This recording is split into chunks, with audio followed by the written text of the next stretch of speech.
নমস্কাৰ, লোকেল 18 চাই থকাৰ বাবে ধন্যবাদ। মই সপোন কৰি আপোনালোকক স্বাগতম জনাইছোঁ। মই বৰ্তমান উপস্থিত আছোঁ যোৰহাটৰ ঐতিহ্যমণ্ডিত গৰখীয়া দলত। মই মোৰ ভিডিঅ' সহযোগীক দেখুৱাবলৈ অনুৰোধ জনাম। মোৰ নেপথ্যত আপোনালোকে দেখিবলৈ পাব এয়া ঐতিহাসিক শ্ৰী শ্ৰী গৰখীয়া দল। এই যি গৰখীয়া দল, এই গৰখীয়া দলভাগ অন্য শিৱ মন্দিৰতকৈ পৃথক। অন্য শিৱ মন্দিৰতকৈ এই দলভাগ এইকাৰণেই পৃথক কিয়নো এই দলৰ সৈতে এক বিশেষ প্ৰবাদ জড়িত হৈ আছে। জনশ্ৰুতি অনুসৰি পূৰ্বতে আদিম কালত এই স্থানত এই গৰখীয়া যিসকল ল'ৰা আছিল তেওঁলোকে এখন পথাৰ আছিল আৰু ইয়াত গৰু চৰাবলৈ আহিছিলে। আৰু যেতিয়া গৰু চৰাবলৈ আহে তেতিয়া সেই যিসকল গৰখীয়া আছিল সেই গৰখীয়া বালকসকলে ইয়াত তেওঁলোকে পাল পাতি দৈনিক এটাকৈ ফৰিং বলি দিছিলে। আৰু কালক্ৰমত এদিন এগৰাকী গৰখীয়াই তেওঁৰ ভাগৰ যিটো তেওঁৰ দায়িত্বৰ ফৰিং আছিলে সেই ফৰিংটো আনিব নোৱাৰাত তেওঁ নিজক বলি দিয়ে। এটা বিৰিণাৰ পাতেৰে তেওঁক বলি দিয়া হয় বুলি প্ৰবাদ আছে। আৰু এই বৰ্তমান মই য'ত উপস্থিত আছোঁ আপোনালোকে দেখিবলৈ পাব, মই মোৰ ভিডিঅ' সহযোগীক অনুৰোধ জনাম ইয়াৰ মণিকূটৰ ফালে এবাৰ দেখুৱাবৰ কাৰণে।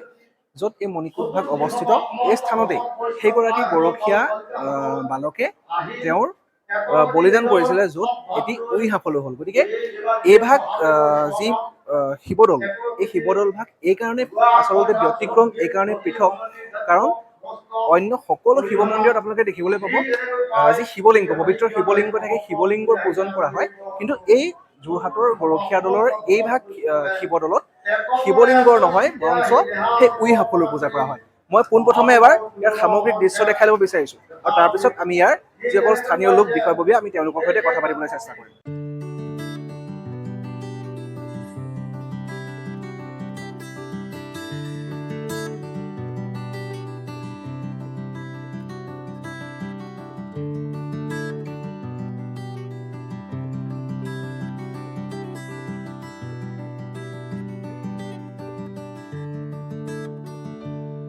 আমাৰ ইয়াত এখন আই নামৰ এটা জান আছিলে। এই জানৰ পাৰত এখন পথাৰ আছিলে। এই পথাৰখনতে আমাৰ ইয়াৰ ল'ৰাবিলাকে গৰু চৰাইছিলে। আৰু সেই গৰু চৰাওঁতে তেতিয়া ঘাঁহনি, মানে গৰুৰ লগত ৰখীয়া থাকিলে হয়, কিন্তু ঘাঁহনি ইমানেই ঘাঁহ, গৰু আৰামত চৰি থাকে। এই ল'ৰাখিনিয়ে ভাবিলে যে আমি কিবা খেলিম। তেনেকৈ খেলোঁতে সিহঁতে ফৰিং বলি দিয়া খেল খেলিলে। ফৰিং বলি মানে প্ৰত্যেকে ফৰিং এটা ধৰি আনিব লাগে আৰু বিৰিণা পাতেৰে ৰেপ দিয়ে কাটে।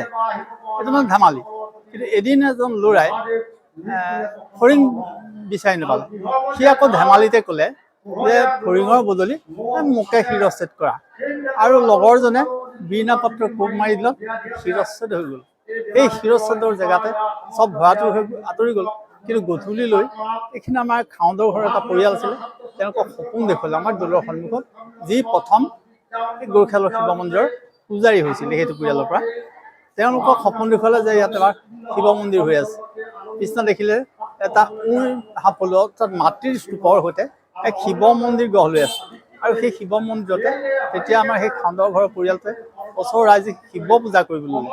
হয়, এয়া আছিল ভাৰতবৰ্ষৰ আটাইতকৈ যি ব্যতিক্ৰমী শিৱ মন্দিৰ, শিৱথান, য'ত শিৱলিংগৰ নহয় বৰঞ্চ উই সাফলোৰ পূজা কৰা হয়। আৰু বছৰৰ পাছত বছৰ ধৰি ইয়াত সেই পূজা অব্যাহত হৈ আহিছে।